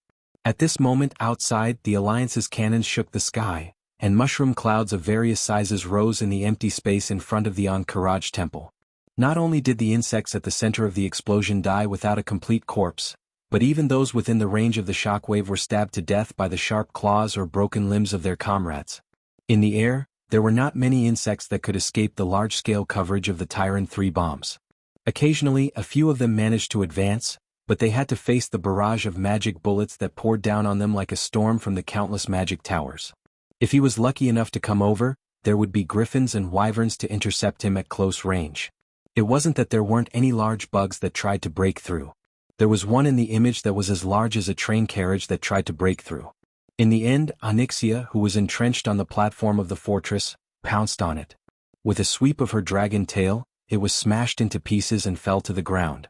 The twin emperors felt as if their hearts had been cut by a knife. The destruction of his clansmen was indeed heartbreaking. What Duque showed next were the scenes of Archimonde, Ragnaros, Nefarian, Onyxia, and other powerful figures being defeated or killed. Every scene was so soul-stirring that they were shocked speechless. If it was an ordinary blow, although it was painful, they believed that they would be able to endure it in the end. Even if they had to endure the punishment and torture of the Holy Light, they were confident that their souls would not fall. Unfortunately, what they saw now was the greatest pain for them, because they saw the possibility of their master, Thun, being defeated. Thun was not invincible. 25,000 years ago, he had been defeated once, and he had been defeated very, very badly. Not only was he seriously injured, but he was also completely sealed, locked in the deepest part of the earth like a dog. Our master might be defeated. Once this thought arose, it could not be extinguished. Their only goal now was to persevere and refuse to give in to Duque. Although even the twin emperors themselves did not know what the meaning of their perseverance was, Thun was like a bright light in the dark, the last breath that supported their will. Duque's voice, which did not sound loud, was amplified by his divine power, almost 10 times louder than a loudspeaker. Every note shook the twin emperors' minds. Stupid and pitiful creatures who can't see the big picture. Don't you know that the existence in front of the wheel of history, no matter how great or small you are, will be completely crushed? This is fate. Fate was a very mysterious word. When someone was invincible, he was definitely a proud dragon, even daring to pierce through the sky. When he was defeated and depressed, this word was the most terrible and unsolvable curse, firmly binding his soul, with no hope of breaking free. Duque used the so-called fate to trick the Black Dragon Princess into becoming his mount after defeating her. When he had nothing to do, he would ride her for fun, and when he had something to do, he would ride her for battle. Felt so good. Now Duque had used this trick on the twin emperors. Duque's voice carried endless majesty and a hint of temptation. Are you still stubborn? Do you still expect your master Si Thun to turn the tables? This is ridiculous. The fate of Si Thun's destruction has been decided. In a month at most you can see Si Thun's corpse. This time, not only did the twin emperors lose their voices, but even the alliance's powerhouses looked shocked. These words were too exaggerated. Impossible. You can't defeat our master. Not to mention the twin emperors, even the alliance's powerhouses were anxious for Duque. These words were too full of themselves. Even though Si Thun had been seriously injured, he was still a true god. Originally, the alliance's attack on Ankaraj was something they had no choice but to do. It wasn't easy for Duque to become a demigod, which gave everyone more confidence. In everyone's hearts, it would be good if they could grind Si Thun to death or seal it again. Duque actually boasted that he could kill an ancient god in a month? Even if everyone knew that Duque wanted to subdue two true demigods, that was too exaggerated. Duque didn't care at all and smiled with confidence. Twin emperors, why don't we make a bet? Duque's ambition was obvious, but the twin emperors couldn't be afraid. This was their last pride. Vecnala's face was cold. You're looking down on a true god too much. Vecnala's put on the same expression. This kind of bet that we will definitely win is meaningless. Duque still had his signature smile. I'm only asking you, do you dare or not? As you said and did, the winner gets everything. Within a month, as long as the Alliance, Horde and Dragon's hero group cannot defeat Si Thun, or do not dare to fight Si Thun, I will naturally let you return to your master safely. At that time, if it wants to reconstruct your body or something else, I will not stop it. This bet could not be said to be small. As a price, the twin emperors naturally knew what they had to pay.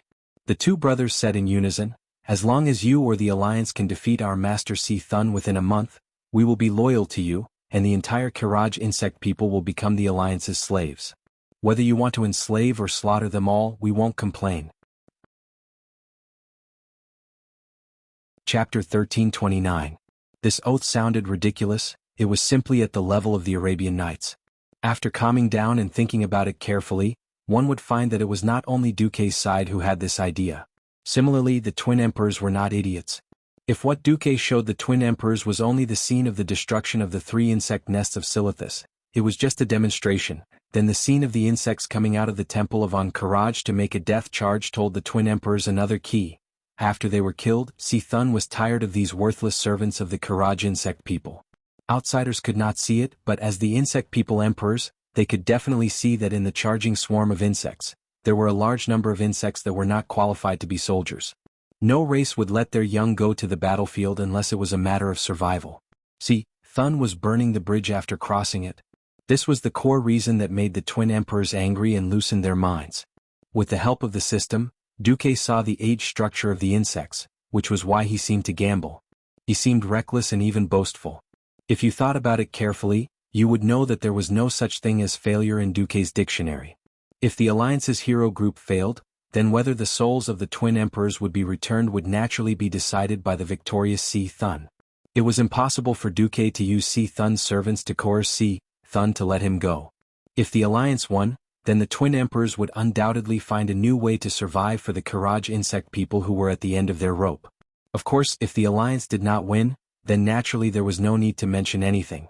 They did not overly force the twin emperors to make a decision now, and everyone dispersed after the twin emperors made their promise. Kalia asked, if we win against Si Thun, will we really accept those terrible insects? Duque smiled. Are the orcs scary? Cruel? Kalia was suddenly enlightened. Yes, the orcs were also scary and cruel. These green-skinned humanoid monsters once ravaged the entire Eastern Kingdom, causing millions of deaths and injuries, plunging tens of millions of people into the flames of war, and bringing unforgettable terror and pain to all the major races of Azeroth. But now, these terrifying and cruel green-skinned creatures had become the allies of the entire Alliance. Was it funny? Was it worth hate and anger? Maybe, maybe not. In the face of the survival of an entire race or even the entire planet, racial hatred was nothing.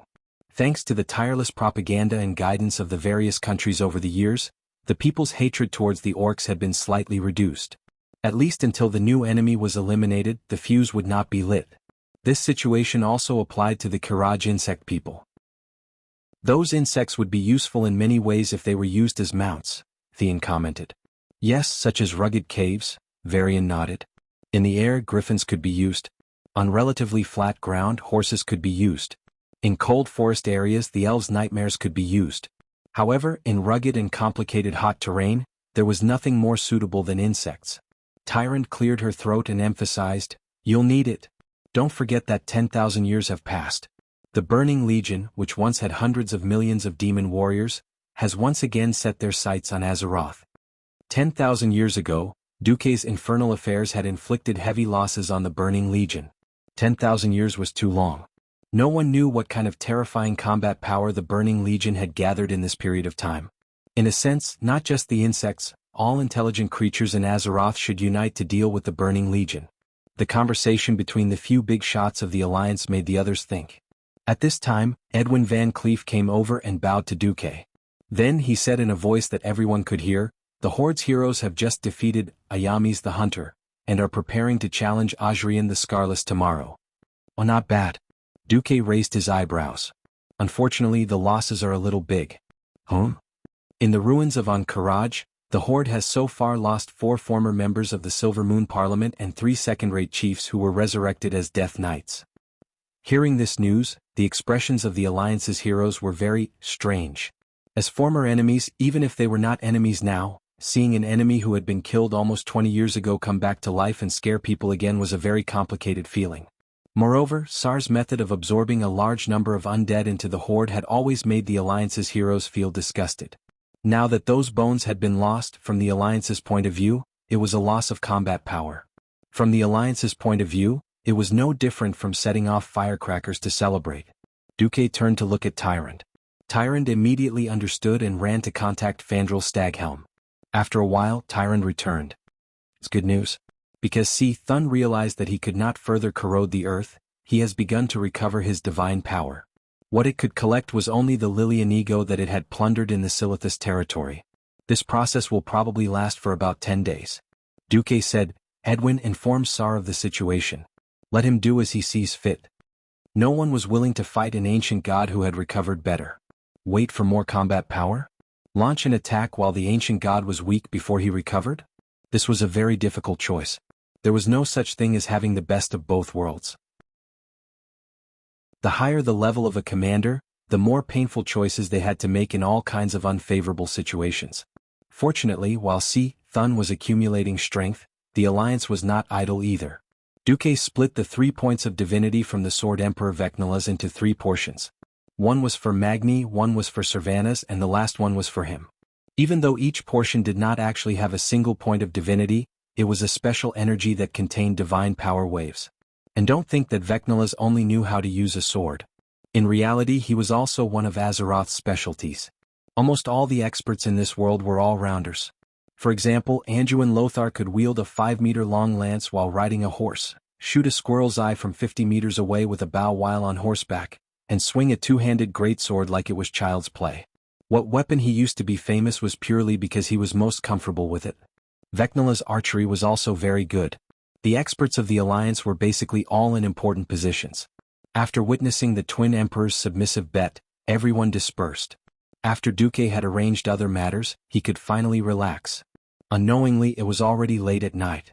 In the villa in Naxxramas, Duque collapsed on the sofa, not wanting to move even half a finger. He was too tired. He had just become a demigod and had to rush over to save the day.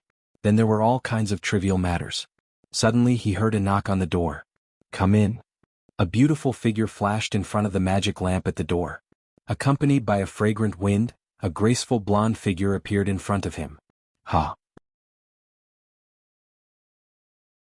Chapter 1330. Speaking of which, there were a lot of things to do recently. He was either busy angering Kel, Thuzad, or advancing to demigod, so Duque hadn't had the time to be with his lover for a long time. Duque had some expectations. He thought that Servanas would attack him in a fit of excitement, and he also thought that Onyxia would come to court him, but he never thought that it would be her. She had been commanding and fighting on the front lines for a long time. Coupled with the agile fighting style of a ranger, her body fat content was extremely low, but she wasn't like the King Kong Barbie and the knights who swung their swords to the point of bursting with muscles. She only had a shallow waistline between her abdomen. She was slightly taller than most human women, and coupled with her full and firm Mount Hyjal, which was illegal even among humans. She was the focal point of men no matter where she was. Her round and firm buttocks were full of elasticity, and her pair of fair and slender legs elevated her glamorous and aloof temperament to the extreme. Coupled with a full set of black stockings, underwear, high heels, and black gauze pajamas. "Are you trying to kill me?" Duque made a muffled sound in his throat, and after a long time, he squeezed out a sentence from between his teeth. "Aurelia? What? Why can't it be me? Don't you like me? Or is it that you're looking forward to someone else?" With a smile, Aurelia put her left hand on her waist, showing off her proud S-shaped curves. She was very satisfied with her outfit that dazzled Duque. If you just looked at her from the neck up, you would think that she looked like a lady who was about to attend a grand ball with light makeup. However, when she gently took off the hairpin that held her hair in place at the back of her head and looked at her cascading blonde hair, you would think that she looked like a beautiful warhorse that was about to gallop with its front hooves raised high. Nobility, sexiness, wildness, these seemingly incompatible qualities perfectly blended together on Aurelia. "Darling." With a long, seductive voice, Aurelia slowly climbed up on her hands and feet. She swayed her body and showed Duque what a standard catwalk was. Mount Hygel displayed the violent beauty of mass and volume, which deeply stimulated Du's optic nerves. The chiffon pajamas slid across Duque's legs, making Duque shiver again and again. Unknowingly, Duque only knew how to swallow his saliva. Suddenly, he remembered that before he transmigrated, he had the Chilan arm mastery and he had suffered a lot. The pain of not knowing the taste of meat really makes me cry just thinking about it. "Hoo-hoo. Why are you so excited today?" Duque asked Aurelia. "Take a guess?" Aurelia, who was usually gentle and generous, showed a rare kind of seductive slyness. For a moment, Duque almost thought that the person in front of him was Jaina and not Aurelia. However, seeing Aurelia's pointed and long elven ears trembling, Duque, who was familiar with her habits, knew that Aurelia must be hiding something from him, and it was usually not a big deal. Because as long as it was a big deal, she would definitely be open and honest. She would first deal with the big or business matters, and then deal with the small and personal matters. At this thought, Duque decided to tease Aurelia, and he suddenly put on a serious face. "Aurelia, I just became a demigod and my stamina, energy and magic power are all greatly depleted. If there's nothing big, let's sleep peacefully tonight, okay?" When Aurelia heard this, her face almost collapsed. "It wasn't easy for me to make up my mind to put on the decisive underwear, but when it came to the last minute, you Duque actually said that you don't want to do it. Is she flirting with a blind man?" However, in the next second, Duque burst into laughter. "Since my dear sister Aurelia has such a refined interest, of course I will accompany you to death. However, I will have to trouble sister to put in more effort." Looking at Duque's smirk, Aurelia clearly saw that there was a demon tail on Duque's buttocks that should theoretically exist, wagging proudly. "This guy is clearly ripping me off. Little rascal." She pouted, but the noble and beautiful female elf blushed and slowly lowered her body. A swordsman must be extremely familiar with his divine sword and scabbard. For something like the sword-drawing technique, if one did not maintain long-term practice, the speed and power of the sword would be greatly reduced. Duque was very surprised today. He had clearly displayed his invincible prowess, and the ferocious sword light could be said to be able to chill 19 continents with a single sword light, but Aurelia still fought with all her might. She charged at the start of the battle, and not only did she break his armor, she also directly used the freezing trap and raging flame trap. This almost caused Duque's sword aura to leak out, and he was defeated 1,000 miles away. After Duque stabilized his sword, he launched a continuous counterattack, using the tactic of attacking separately and jointly. He had clearly defeated her, but she still persisted in resisting. Usually at this time Aurelia would call for her sister to be her reinforcements. But today she was not her usual self, and persisted in fighting against the great demon king Duque alone. What the hell was she doing? In the end, Sasha, who was outside the battlefield, could not help but join in the battle, and with Duque going easy on her, the battle ended in a draw. After the battle ended, Duque stroked the gold and silver heads and asked in a kind voice, "What the hell were the two of you doing? It's time for you to tell me." Aurelia moved her head to make herself more comfortable on Duque's chest. "Nothing, I just want a child." "Okay." Sasha agreed with her sister. This was not because of the sudden silence that some people were most afraid of. It was just that Duque was a little stunned. Yes. It had been more than 20 years since he had transmigrated. Even if he was already in a state of eternal life, in theory he should be considered an uncle. Aurelia had always wanted a child and Duque knew that. He did not expect Sasha's wife-like nature to erupt at this time. Although he had always been very casual, it was also very important to make his woman happy. Then Duque smiled. Silly, you have to tell me about this. I'm no longer immortal. If I do not inject my power and soul, there will be no result even if we fight 10,000 times. We were afraid that you would not agree or that you hate children, so we joined forces to give you some sweets first. Okay. Sasha seemed to subconsciously draw circles on Duque's chest with her slender fingers. Are you blaming me for not agreeing? This time it was Duque's turn to smirk. Alright, seeing that I quite like this dessert. With that, Duque extended his evil claws towards the trembling sisters. The sky was bright. The Windrunner sisters were still sleeping because they were extremely tired, but Duque could clearly feel that the continuation of his life and soul had already been nurtured in their bodies. Chapter 1331. A ranger's senses were very sharp. Aurelia, who had woken up first, immediately noticed the changes in herself. It was a new life that belonged to both her and Duque. In her lower abdomen, there was a wind elemental blessing of light and nature. Duque. Not knowing what to say, Aurelia hugged Duque tightly and kissed him passionately. After a long time their lips parted. 10 months later, then, Duque gently pressed his index finger against his lover's red lips. 10 months definitely won't do. That means I'll lose you forever. He woke Sasha up as well. With Duque's explanation, the Windrunner sisters finally understood why 10 months wouldn't do. It wasn't like ordinary humans, and high elves didn't have interracial love in the 2,800 years of the alliance between humans and elves. Not to mention the more recent ones, there was Gina Goldsword, who had given birth to King Dalen Proudmoore's illegitimate daughter. Generally speaking, pregnancy was the same as a human's. The key was that Duque had already surpassed the limits of humans. If he wanted to give birth to a child, he had to abide by the laws of the world of Azeroth. The more powerful the existence at the top of the food chain, the more difficult it was to give birth to a similarly powerful descendant. This was quite demanding of parents. For example, Nethario, the Wing of Death, had slapped so many female black dragons and killed them all. Only the strongest Sinestra survived, which was why Nefarian and Onyxia, who were both demigods, were born. Similarly, Elun, the goddess of the moon, couldn't find a suitable true god as a partner. She could only marry the strongest demigod, Malorn, and give birth to the demigod Cenarius. Of course, the descendants of existences who had stepped into the realm of gods were more about the inheritance of power and energy, not ordinary reproduction.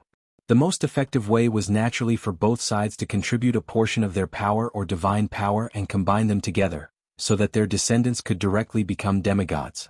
It was not impossible to slack off. It was like pouring soy sauce into water. You could make do with whatever you wanted.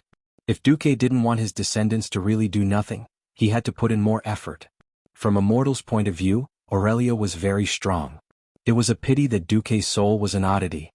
Unless one became a demigod, it would be impossible for him to have any descendants. This indirectly increased the requirements. If a mortal woman wanted to give birth to a demigod, she would not be able to satisfy the energy needed for her offspring in minutes. She would die of exhaustion. Now that the war was imminent and Aurelia and Sasha were unwilling to wait any longer, Duque could only purposely extend the incubation period. This would give his descendants more time to absorb energy and grow. What? At least 3 years? The Windstalker sisters' mouths pouted, so much so that a soy sauce bottle could be hung from it. Duque shrugged. It's already very fast, and that's taking into account that you have to stay in the magic array for a few days every month. It can't be helped. I'm a demigod of the magic element, and most of my children are magic element as well. If I don't replenish enough magic element, just relying on your own elemental absorption ability won't be enough. Oh, also you are forbidden from participating in Sea Thun's upcoming battle. I don't want the Mediv incident to happen again. Azeroth can't afford another Dark Portal incident. The Windrunner sisters opened their mouths. They were in pain and helplessness. Aegwynn had claimed to have killed Sargeras, but in the end she found out that Sargeras' soul had run into her stomach and taken over her son's soul. That was how the Dark Portal incident happened. If there was a precedent and someone killed Sea Thun and was possessed by Sea Thun, that would be a waste of their intelligence. It would be too tragic. Duque, is there any other way? Sasha asked weakly. There is. Don't have children before the world is at peace. No. We must have children. Aurelia and Sasha said at the same time. Then they entered a magical grieving mode. It's over. We can't go to the battlefield for 3 years. My bow and arrows.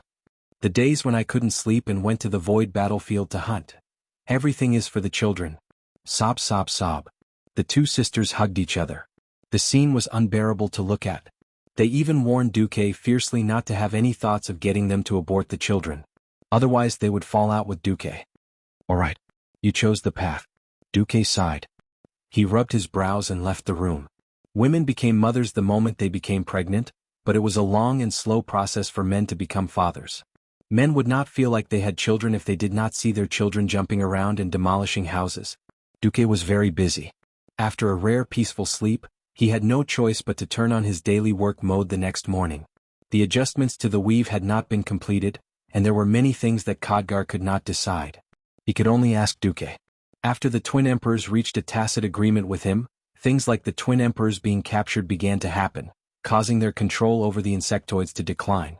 For example, in a coincidental situation, some people in the Alliance found that as long as they held a kind of crystal that was nicknamed insectoid crystal, they could summon a four-legged insectoid of the same color. With a thought, as long as they were willing to wait, it would not take long for the insectoid to run over and wait for orders. Not only were they willing to be mounts, but they would also obey orders even if they were told to attack their own kind. Of course, these insectoids that could be used as mounts did not have much combat power, and were only slightly better than human militias. When faced with formally trained warriors, their fragile long legs that could be easily cut off by standard steel swords were not enough. Even so, it was a wonderful experience. A few days ago, the two great formations that were still fighting to the death and would not stop until one side was dead had now completely surrendered. After noon, Duque had his lunch. When he finished patrolling Naxxrama's fortress and returned to the main control room, he found that many women were looking at him strangely, and most of them were high elves. Some had seductive looks as if they wanted to swallow him up. Some were shy and unbearable, but also seemed to be unable to restrain their curiosity, not daring to look at him but glancing at him from time to time. Duque had a headache. After returning to his office, he saw that no one was around and pulled Vanessa over. Hey! What the hell is going on today? Why is every woman looking at me strangely? Woo woo woo. You finally can't stand it? Marcus the Beast Duke, oh, your Majesty the Beast Demigod Marcus. You finally can't control your beastly nature, and you want to lay your hands on your lovely and gentle maid? Woo woo woo. Although I used to be lucky and thought that you still had humanity and conscience, I didn't expect. Woo woo woo. Vanessa rubbed her eyes with her hands and howled dryly. Looking at his maid's instant acting, and then looking at his bastard chicken leg staff, 3 crows suddenly appeared. Caw caw caw. Duque felt an unusual pain in the ass. Damn it. I don't know if I should say something. Chapter 1332. Damn it, don't tease me. What exactly happened? Tell me quickly. Veins popped up on Duque's forehead, and he looked like he was about to eat someone alive. Seeing how anxious her master was, Vanessa giggled heartlessly. Looks like, my dear master, even though you've left your mortal body and become a demigod, you're still that beast of a duke. Alright, I'll stop teasing you. Seeing that Duque was really going to flip out, Vanessa stopped while she was ahead. It was Lady Aurelia's suggestion. Aurelia? What about her? Duque was stunned. Nothing, because Lady Aurelia is pregnant with your child. After telling His Majesty Sylvanus, His Majesty Sindorii hinted that she wanted to focus on becoming a demigod, so he won't stop the other beauties in the Alliance from pursuing you. Wait a minute. Why can't I understand this kind of dazzling operation? That was the expression of the dumbfounded Duque. A second later, Duque laughed involuntarily. He recalled that he had the reputation of being a playboy in the Alliance. In recent years there had been a lot less women, and the biggest reason was because Queen Sylvanus used her aura to protect him. With a valiant temperament and sharp eyes, the 3 Windrunner sisters accompanied him on all kinds of occasions with an aura that made others shrink back. They were originally great beauties that were 1 in a million. They had received the complete training of nobility, and with the perfect figure unique to the High Elves, as well as the battlefield achievements that made mortal women tremble in fear.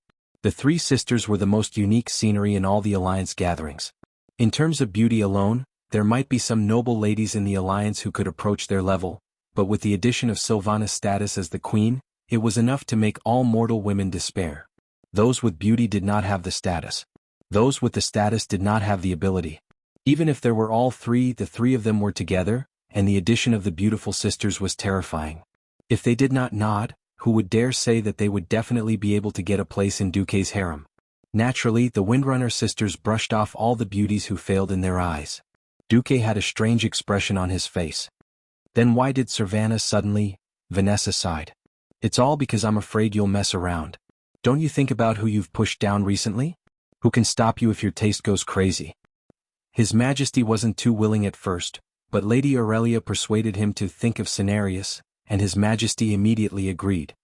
Yes, the goddess and the white deer demigod, and then the goddess gave birth to the forest demigod Cenarius in the form of a centaur. Just imagining such a scene was very dirty.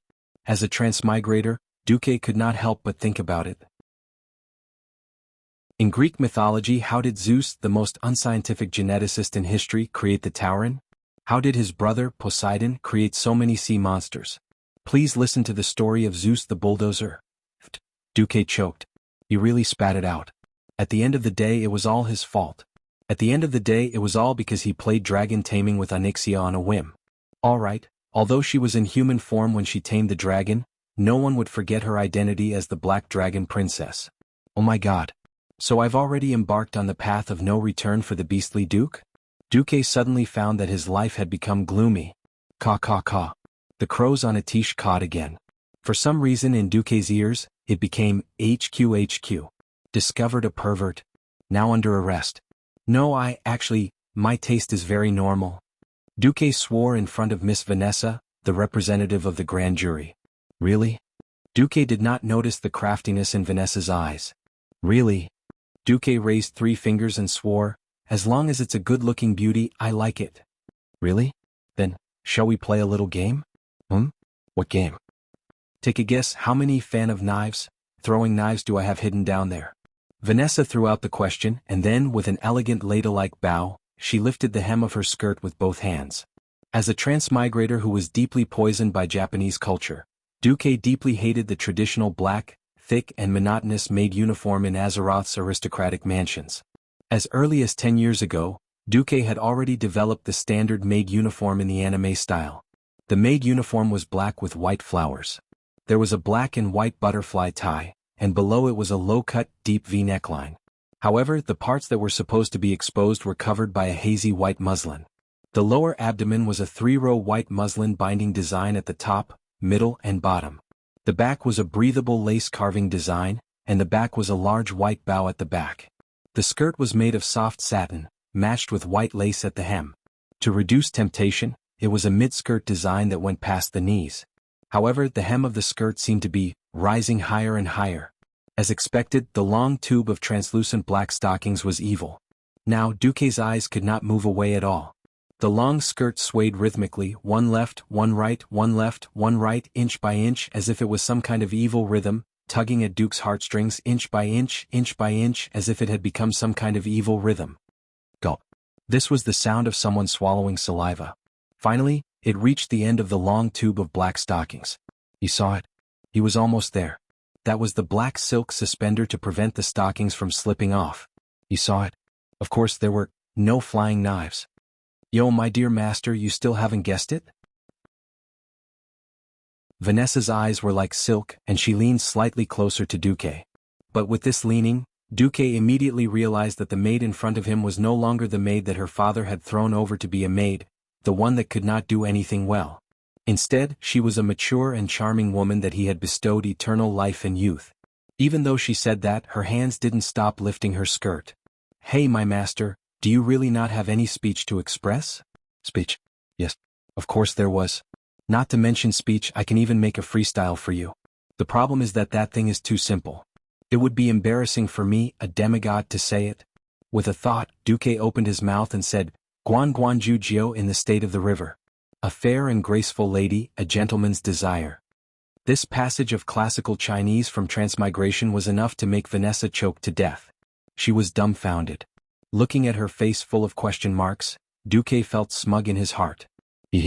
Your master eye has finally turned the tables. Do you really want to know? Do you really want to know? I won't tell you. You want me to say something human?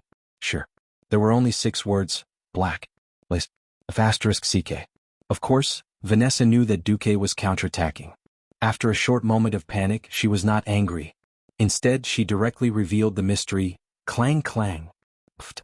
Duque spat out a mouthful of old blood and gritted his teeth. You tricked me. What? Safety pants and whatnot. It was all King evil. Chapter 1333. The leader was angry. Oh no, Duque was angry. The anger of a demigod was very scary. Duque roared on the spot and was about to grab Vanessa. He didn't care about the consequences, he would beat her on the ass first. Ah. What evil, you're clearly a beast, Duke. You're thinking the wrong way. Facing Duque's pounce, Vanessa nimbly lowered her body and easily dodged him like a slippery eel. For stealth and sprint, she ran out like a wisp of smoke. Unless Duque was serious, he wouldn't be able to catch a hero-level thief who only wanted to run. Just you wait. Don't let me catch you. At the gate, Duque made a declaration like a big villain. In the next second, Duque's face and posture froze as if he had been petrified. He suddenly realized that beside the gate, his other maid, Solarian, was standing there with a smile on her face. I'm sorry. I'm sorry. Master, you don't have to apologize to a little maid. Solarian nodded lightly with a smile. Duque looked Solarian up and down. Seeing that the master astromancer was normal, he couldn't help but let out a sigh of relief. What, master? Do you want me to be like other girls and cut my skirt a few inches shorter, or open my collar a few inches, and then secretly wear the so-called winning underwear? Solarian's smile widened. Please, please don't. Duque's face fell.